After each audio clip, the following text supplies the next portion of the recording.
the Tradex Foods 3-Minute Market Insight. Here's the latest seafood news for the week of November 4th, 2013. As of October 31st, the main Fraser River fishery is closed.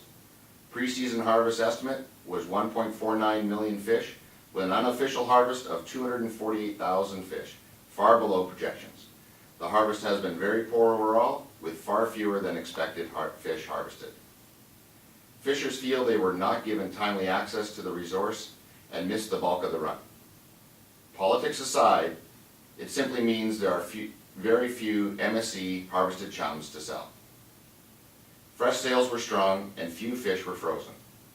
Price determination for the Canadian chums was very challenging, as there were not enough fish over a long enough period of time to allow for price normalization. Prices did peak at $2.25 a pound, but has sunk below $1.75 US periodically. Terminal hatchery operations will be processing in coming months, which is good for end users who require pale fish. Puget Sound and Hood Canal chum fishing is nearing record levels for 2013. Pre-season estimate was for 324,000 fish, with more than double that already harvested. Fisheries models predict an actual run of 1.4 million fish, 4 times the pre-season estimate. The models also predict, with certainty, that there will be no fewer than 1 million fish. The largest recorded run in recent history is 1.18 million fish, set in 2003.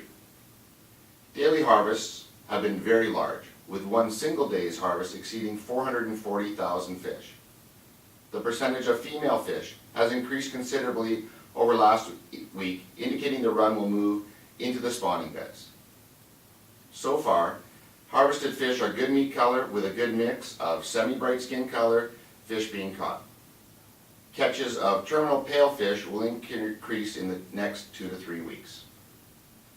Prices have been stable, with good inventories of frozen dark, good meat color fish ranging from 4 to 9 pounds.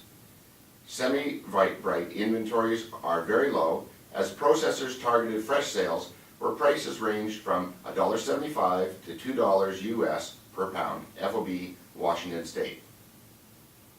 Meat color and overall quality of the fish has been excellent, and buyers who faced earlier shortages of chum salmon are now finding supply from the Washington Bounty.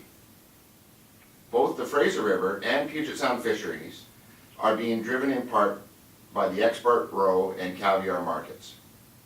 Roe markets continues to be very strong, with record high prices for finished products. The record high prices continue to keep pressure on grounds prices as roe processors compete for raw materials.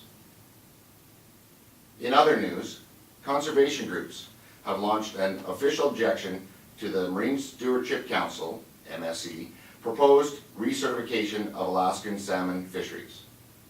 The 4 groups filing the objections are the Wild Fish Conservancy, the Watershed Watch Salmon Society, the Skeena Wild Conservation Trust, and the Rain Coast Conservation Foundation.